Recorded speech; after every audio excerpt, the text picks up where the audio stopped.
All praises to Yahweh Ba'asham Yahweh Shai, Bahasham Rakakwadash. Double honors to the apostles and the elders of Great Millstone, and Shalom to the elect of the nation of Israel.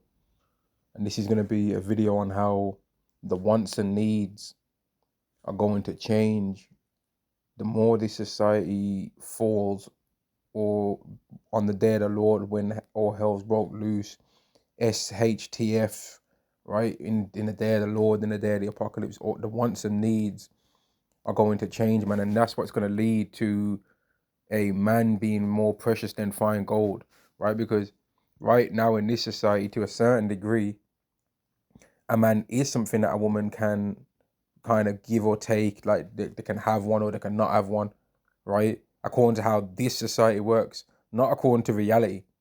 Because the reality is, if somebody decides at any point that they don't care about any of the rules of this world anymore and decide to break the social contract of this society, women are become at the most at harm straight away, right? Men can defend themselves against certain men for the most part, even just if they decide to run away. But most men can outrun most women in this society. So even in a woman trying to run away from harm, she might struggle, right? But according to the rules of this society, a woman can kind of usurp the authority of a man. She can go around his authority. It's not really too difficult, right? She might earn, when I've checked the average salaries, it's normally at the most 10 grand difference, which 10 grand is not really that different of a life. Not really. The lifestyles of somebody that makes 40 grand, for example, and somebody that makes 50 grand is not that drastically different. Not really. Right? But anyway, let's go to this. Isaiah chapter 13 and verse. Where is that? How have I missed that? I'm almost certain. Okay, Isaiah chapter 13 and verse 12. I will make a man more precious than fine gold, even a man in a golden wedge of Ophir. And that's what's going to happen. In fact, let me go verse 11. I will punish the world for their evil and the wicked for their iniquity, and I will cause the arrogancy of the proud to cease. Now, who's more arrogant in this world than women and Edomites?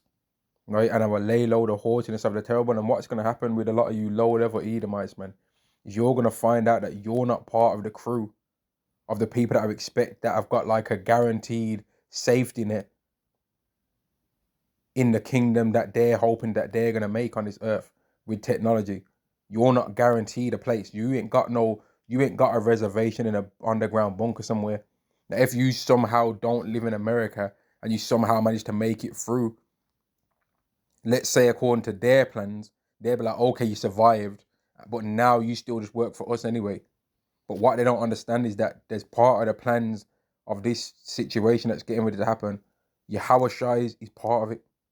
In their mind, he's not part of it, right? But in our mind, and according to prophecy, Yahweh Shai is going to come back when some of the things that they're trying to do begin to happen, especially the number one catalyst that I would say on earth that is going to cause for Yahweh Shai to come back. And it's kind of a two-part thing, is the MOT being made mandatory, right? And ICBMs being shot off to America to the point where he's going to destroy the whole land and rid it of human life and make it as Sodom and Gomorrah. And in that time, Yahweh Shai is going to return and save the elect of the nation of Israel, right? Now, back on the point of how the wants and needs are going to change when all hell breaks loose, because right now, right, the reasons why a woman wants a man are ultimately as a human piggy bank, as a human bank account, right? They want him to just pay for the certain things that they can't afford for themselves right now, and he's just there like walking, talking piggy bank ultimately, if we're being real. And something that like women in this society, they think that a man's supposed to be on their arm to make them look good, right? And if you don't believe this, right, you can do a social experiment. Just picture how you're dressed when you are just trying to be like not seen at all, and you don't want no one to see you in any kind of way, and you just want to get to one location, do what you want to do, and then come home, and then picture how people treat you in that scenario versus when you dress just a little bit nicer, versus when you dressed in a lot nicer in one of them clothes that you might have been able to buy just in a sale or something like that, or that somebody might have bought you as a gift, and just look at the night and day difference between how women in particular treat you. Women. And if you're being honest as a man, when you think about this, it's actually truly disgusting, the difference between how women treat men when they think that they've got some money, or if they know that they've got some money, or if they perceive that they've got something that they can extract from the man, versus when they just think he's a neutral and they don't really know anything. It's the difference between how they treat you, the amount of attention that they'll be looking at you with and all that. It's actually quite disgusting, man. And men have noticed this. And these are why this is going to be one of the reasons why the wants and needs are going to change in society when it goes bad. A lot of the women are not going to be able to provide the things that men want. They're not going to have it there. Because it's not going to be about, I heard one brother say, like, the women ain't going to be looking good now in that time anyway. Like, obviously women are going to look better than others, but nobody's going to really be looking at their best in that time. If you're a brother that's got a receding hairline, I'm sorry to tell you, your hairline's going to be looking crazy. Mine is going to be looking crazy. I can't grow a miniature afro. I can't grow hair to save my life, mate. Really. It's peak, brother. But okay. It is what it is. That's not good. Elijah couldn't grow hair neither, right? Go up down bald head, right? And I ain't saying I'm Elijah in case anyone's trying to say that. I'm just making a point that he was bold too. Right? He was bold, man. And there's plenty of people that believe in Yahweh Ba'Shem Yahushai that are bold right now. I've seen them. And we know that if our hair goes a few millimeters, it just makes us look old or whatever, or doesn't look good, in our opinion. But when all hell breaks loose, we're going to have it grow out, man. It's going to grow out. You ain't going to have time to go and cut your hair or whatever, or however you get it cut down low. Whether you get somebody else to do it or whether you do it yourself, you ain't going to have the time to do that in that time. It's not going to be happening. Right? It's not going to happen, man. And for the people that might have the perfect hairline, okay, your hairline ain't going to save you. So it doesn't really matter either way. For the people that look like they've got a skin fade, but they ain't really skin faded it, or for the people that have actually went out of their way to get a skin fade, you ain't going to have no skin fade in that time, man. And a haircut and a hairline is definitely not something to fall out from Yahweh Ba'Shem Yahushua have mercy on you for. A hairline. Definitely not.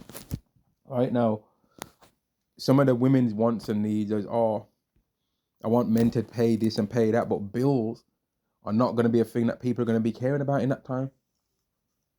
When it really goes bad.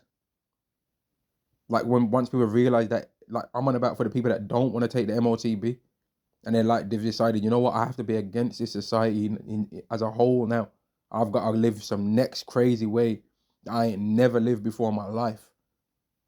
The old way of living and stuff like that is gone, and I've got to do a new whole other thing that's completely adverse to what I've ever did before in my whole life. Right? People ain't gonna be caring about no, my what's it called? My bills and my internet, or can you set up the Wi-Fi on my smart TV, on my dinner table, my new couch, or I just got a new microwave, I got a sandwich maker, I got a new toaster, right? I got a flipping a new Dutch pot, right? A new one pot oven, a new one pot cooker or whatever, right? All them cutlery and all that, you're gonna have to leave that behind, man. You're going to be blessed to find one apple. It's going to feel a blessing to be finding apples to eat in that time, man.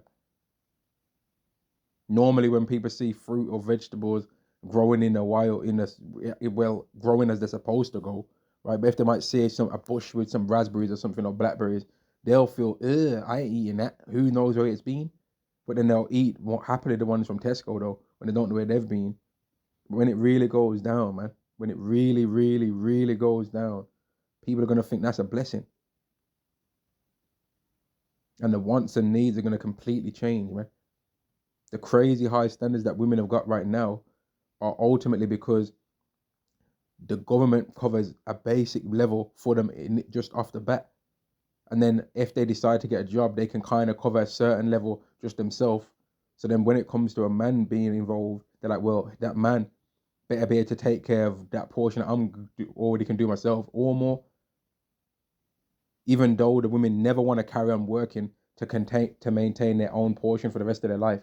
They never want to do that. They hate doing it. Men don't mind working, right? People try and make out like men are lazy in this world and that men don't want to work and all that.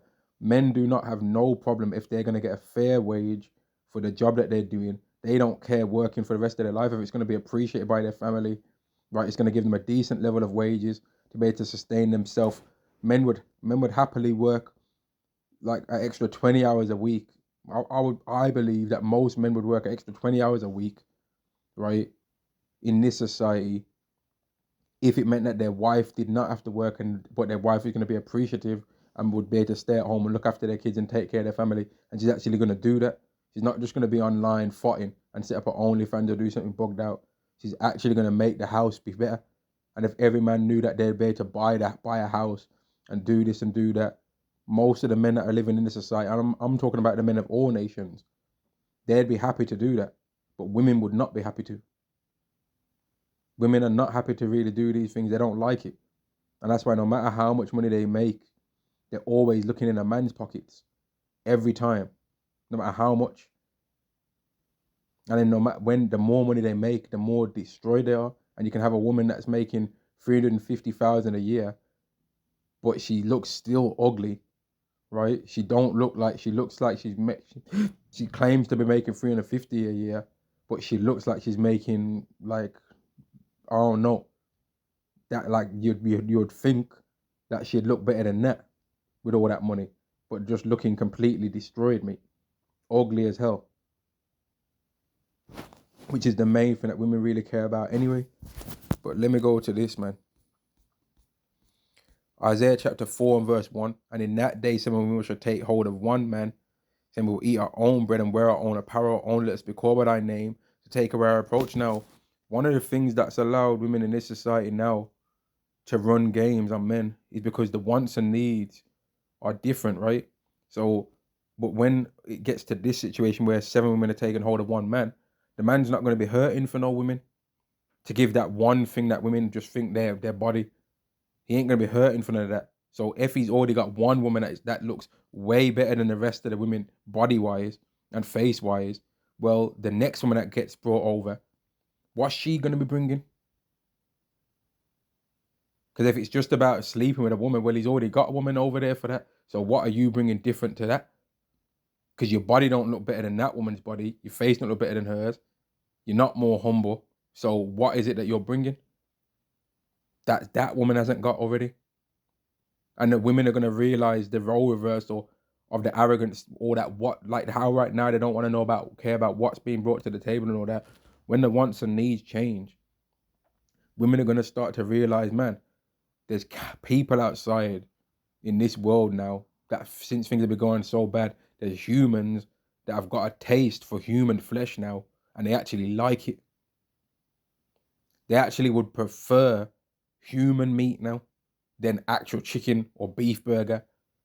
They actually don't care about the actual real food now. They'll spit that out. They became weird. They've transformed into something next kind of creature that I don't even know what the hell that is. Like there's an episode of The Walking Dead. I don't know if you might have watched The Walking Dead before, but there's an episode with the deaf character, and it's mostly a silent episode. And there's these humans that ended up just becoming cannibals, man, and they just like so weird. They was crawling around on all fours, hiding inside of the walls. Like they had secret trap doors in the house, and all. It was so creepy, man. They was running fast, but on all fours, man, like creeping around the walls and all that. It was weird. And they changed their body in such a way they changed their biomechanics in such a way that they was able to move on all fours like a damn wolf or something, man. That's the kind of way how humans are going to become like in certain cases, man. People are going to become weirdos. People are already, a lot of times, people are saying right now, they say a crash out, innit? Oh, you're a crash out.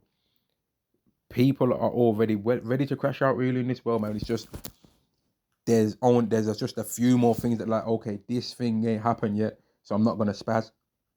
But a lot of people are only one thing away from falling off the deep end, man. They're only one or two things away from falling off the deep end. And that's why wisdom would let you know to not bothering people when you're in this world, man. Try and like keep yourself to yourself as much as you can, right? Because most of these people, they're bugged out, man. They're bugged out, and they're looking for trouble with people. These grimy 2/3 Jakes with their skinny ass tracksuit bottoms that they wear below their batty crease, right? Then their big ass Nike trainers and that, right? And then a woolly hat and a Nike Tech puffer or some kind of puffer jacket, and it's all black. It's just literally an all black outfit and maybe a different colored beanie, and they're just staring and looking and trying to hope that they can try and do something, man. And they're always, most of the time, skinny too, skinny and tall, man. Do you know what I mean? Some skinny tall you that's just looking for problems, man. And they always talking about weed or something. Oh, you got loud. You got loud. Shut up, man. You got loud. Like, that's some of my worst Israelites, other than a Christian coon, man. Christian coons are worse than them, because the Christian coons got the Bible and they decide they're blatantly lying. They're blatantly lying, man. Anyway, let me go to this. Isaiah chapter 3 and verse 25. Thy men shall fall by the sword, and thy mighty in the war. So mighty men are going to be dying in this time to come. The so-called tough guys are going to be getting served up, man. The wants and needs are going to change. Women are going to be, and with that, if one mighty man's dying in a war, right, and another man's falling by the sword, well, that means that there was another mighty man that made him lose. There was a man mightier than him that overcame him. And when it really goes down, that's going to be some of the things that's going to be going on, man. Like, it's not going to be nice. It's really not going to be nice, man. And a lot of people are going to realize that, damn, we exhibited too much pride in this world. And now this world we can't handle, man. And that's why it's funny, because when people see the Hebrew Israelites, right, they laugh at them, they mock them, they try and play them dry, make out like these people ain't nothing.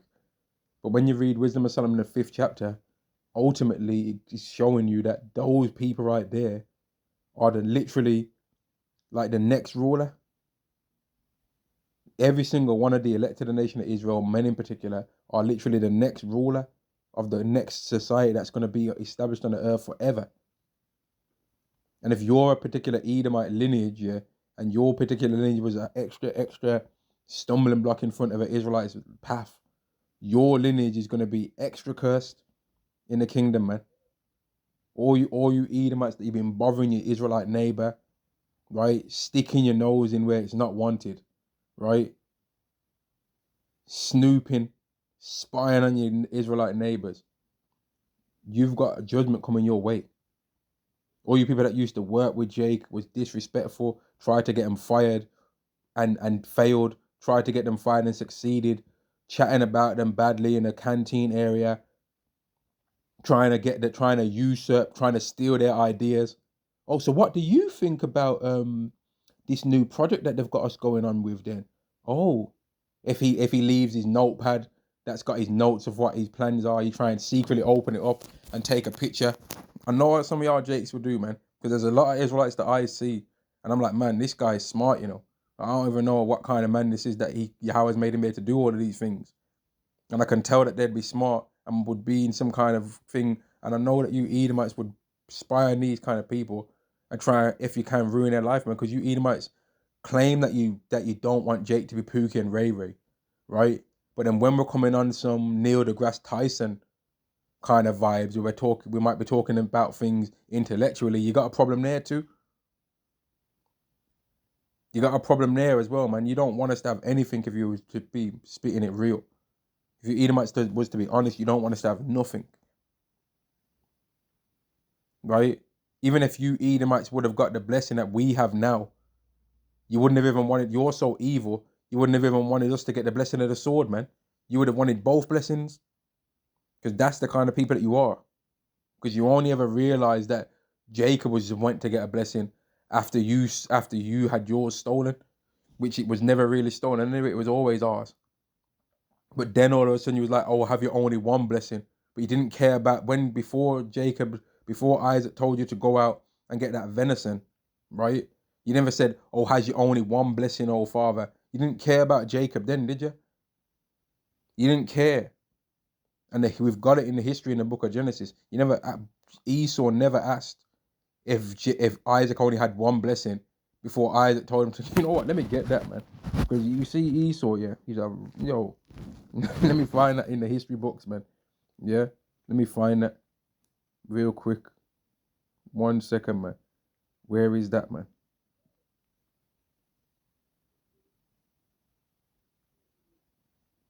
Where is that beautiful moment in history? Man, and you see what? You see what? The Bible. This is how you know that the Bible is not for everyone, you know. Because if when I'm reading this part of the Bible, I find it funny. When Edomite reading this part, he's gonna like, see, and that's why we're gonna get Obadiah. See, but I don't need to fume out the mouth for this because this is the reason why I'm gonna be immortal one day. Because of old righteous forefather Isaac. I mean, yeah, old righteous forefather Isaac gave old righteous forefather Israel the blessing. Right, and let me go to this. Genesis chapter 27 and verse 1. And it came to pass that when Isaac was old and his eyes were dim, so that he could not see, he called Esau his eldest son and said unto him, my son. And he said, behold, here I am. And he said, behold, now I am old. I know not the day of my death. Now therefore take part, I pray thee, thy weapons, thy quiver, and thy bow, and go out to the field and take me some venison, and make me savory meat such as I love, and bring it to me, that I may eat, that my soul may bless thee before I die. And Rebekah heard when Isaac spake to Esau his son, and Esau went to the field to hunt for venison and to bring it. Esau never said, oh father, what about Jacob's blessing? Have you owned it? He was, he would have been proud, man. You might have got that birthright, but I've got the blessing. He probably never told Isaac where he wouldn't have told Isaac where he was going, man. The damn demon. Rebecca had to tell him. Esau would have never told it, man. Or he would have came back afterwards after he got the blessing and all proud. Like when Esau gets a promotion or something like that, or gets a new car and starts reeling off all the specifications. Oh yeah, it's a GTI 2.2. Yeah. 0 to 16 3 seconds. Yeah. It's got a 24-inch rim. Yeah. Yeah. Yeah. He starts reeling off every specification, man. A little waste, man. You know what Esau's proud, man? He starts lifting that chin. Yep, just done a business deal. Yep, we got 2.2 million. He's just proud. You know, Esau would have came to Jacob like that. Oh yeah, Dad just gave me the blessing, you know. Yep, and he says I'm gonna rule over everything. And also one day I'm gonna be immortal. He never said anything about what you're gonna get though, Jacob. He never mentioned you though. But I guess you can try and go and ask and see if he's got anything for you though, Jacob, if you want to. I guess. And then Esau would have been trying to son Jacob off about this blessing of the sword. He was like, oh, you got blessed with a sword, have you? Okay, all right, a sword. Well, all right, a sword, but it's not exactly immortality, is it? But like, it's just, okay, you've got a sword, all right, but what are you gonna do with that? Like, I'm still gonna be immortal one day anyway. And because this blessing is not Esau's, he's tried to make it look like our blessing is trash and that his blessing is the righteous one. And that's why nowadays he says, let our strength be the law of justice, for that which is feeble is found to be nothing worth. But had he have been given the blessing that we got, he wouldn't have been talking like that. He would love Yahweh. You understand? Had he have got that blessing that we got, he would have loved Yahweh, man, the damn demon. He would have loved to have been able to, no matter what, be blessed. Because when you know what, going back to Cain, when Yahweh said 70 times 7, what was Lamech, that demon Lamech, saying, man? What was he saying? What was Lamech saying, man? Old demon Lamech. What was he saying? Genesis chapter 4 and verse 24. And if Cain shall be avenged sevenfold, truly Lamech 70 and sevenfold. So he was stunting the little wretch, man. So Esau would have loved to have the blessing that we've got. where no matter what, we're going to be immortals one day. And that's what the blessing is. We're the vessels of mercy. We're always going to receive mercy, man. No matter what, we are going to be immortal one day. Every single Israelite. Romans chapter 11 and verse 26. And so all Israel shall be saved. Right? You're either going to be saved now, in this modern time, which can be considered modern time now, or you're going to be saved in a future way, even if it takes 1,000 years into the future, you're going to be under the new covenant. And then there's going to become a time where every single Israelite that's ever born from that point on was never involved in any previous reincarnation. They're just a completely new Israelite that never is not an Israelite being reborn from nowhere. They never was under the Babylonian captivity, the Persians, the Medes, Romans, the Greeks. They was never in Babylon the Great. They was never in the UK. They never understood the earth when Esau was ruling or when any other nation was ruling. It's just a completely new vessel, completely new in every single way. They didn't know nothing about none of this. And that's what's going to be so beautiful about the kingdom, man, because there's going to be from now until infinity, the knowledge that Israelites are going to have of this time now is going to fade away. And only the Israelites that survive the day of Yahweh's wrath are going to understand now and then.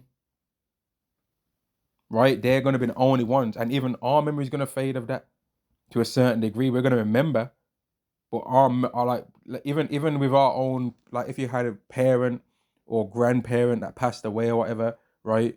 After time goes by, you still care about your loved one or whatever, but the memory of them fades, man. What their face looked like fades, right? And even if you might have a picture of them, it's still not the same as actually seeing them in real life, man. It's not the same. The memory of them fades over time, right?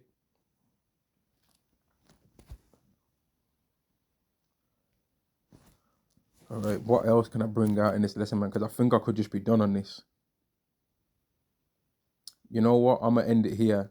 And I'm just going to repeat the point again that the wants and needs. In fact, let me go to this, man. Let me go to this prophecy. 2 Ezra 15 and chapter 14. Woe to the world and them that dwell therein, for the sword and their destruction draweth nigh, and one people shall stand up to fight against another, and swords in their hands. For there shall be sedition among men and invading one another. They shall not regard their kings nor princes, and the course of their actions shall stand in their power. Now, in a society like that, the wants and needs change, because when everyone decides to break the rules, right, it's not fun anymore. Right? It's fun for certain criminals, for certain thieves, right? It's fun when people that are thieves, yeah, they think it's fun to steal because everybody else ain't stealing. But if a thief has just gone out in the city center or whatever and stole, right? And then they come home and then someone's broke into their house and because they decide to steal as well, that person would actually have the nerve to call the police and say, I've been burglarized, right? For forgetting that they were just stealing. Right? If someone wants to be unaliver, okay, they'll think it's fun unaliving people until somebody wants to unalive them. Then all of a sudden it's a bit hectic now, isn't it? Roadmen, they think that roadman life, oh yeah, I'm out here pushing it packs and I've got a loud, I'm pushing it packs. Yeah, oh, it's fun pushing your packs and all that when you're the one that's doing it. But if everyone's on that street grimy lifestyle, then no one can trust no one then. And that's why even them people that try and live that way, eventually they get their boy likes their woman or something dodgy happens. They backstab their own cousin, their own family member, their pay person that they grew up in school with or whatever, and they betray each other. That's always what happens, man. And it's not fun no more. But there's no honor amongst thieves and there's no honor amongst demons neither. Verse 17, a man should desire to go into a city and should not be able. So that's going to change the wants and needs. Because there ain't going to be no gallivanting into the city. There ain't going to be no Brindley Place. Yeah, there ain't going to be no Shaw then. There ain't going to be no, what's it called, the one in London, man? Stratford. There ain't going to be no Westfield shopping centre, man. I'm going Pavarotti's. You know what else there ain't going to be? There ain't going to be no Lurpak. You know what I mean? No 25. The Lurpak one day is going to be £25 in the society, man. I still remember the time when like lettuce in the shop was £1.49 or something like that, man. I still remember that time. One time in the Asda, somewhere in the Midlands, that in the Asda, the lettuce was just £1.45 or something like that. I was like, what the hell is going on there? It literally doubled in price. Now imagine every single thing in the shop's doubled in price because, right, kind of to a certain degree, that's already happened. From 2019 to now, pretty much a lot of the items in the store have increased in price, man. Milk, that used to be like a £1.50, £1.25 and all that. Now it's like to almost £2.50 sometimes, right? A lot of these things have already increased in price, man, doubled. A lot of people's shopping bill is doubled, man, if they're being honest. So the wants and needs are going to start changing. All the men that wouldn't or couldn't handle this and a man can't do this, a man can't do that, they're going to start shortening that list to it ain't got nothing on there apart from they want a man. Isaiah 4:1, the list is going to go from what? All these things. I want a man that can do this, do that, do this, do this, do this, do this, do this, and that, and that, and that, and that, and that. And he better not want this, and he better not want that, unless I'm going to do it. So the list is just, I want a man. The list is just going to be blank and say man on there. I want, and it's going to have a man, a stick figure man or something on the list, man. And then here's the thing, even when the women get like that, even when they start to be like, you know what, I don't hardly even want anything from a man now apart from just a man, that don't mean that the men are going to want them. Because Yahweh's going to change it round to where now the numbers are skewed in the man's favor. So now he's arrogant and you're trying to be humble. Whereas right now it's the women that are arrogant and the men are trying to be humble. Verse 18, for because of their pride, the city shall be troubled, the houses shall be destroyed, and men shall be afraid. That's going to change the wants and needs. A man shall have no pity upon his neighbor, but shall destroy their houses with a sword. That's going to change the wants and needs. Because if someone's trying to destroy your house with a sword, you're going to want to be able to defend yourself against that, right? And some of you women in this world don't even know how to now lock your door, man. Don't even know how to lock your door. Don't even know how to close your gate behind you or whatever. Don't even know how to look over your shoulder. Don't even know how to, when you're walking in public, not look at your phone for 10 seconds and look up.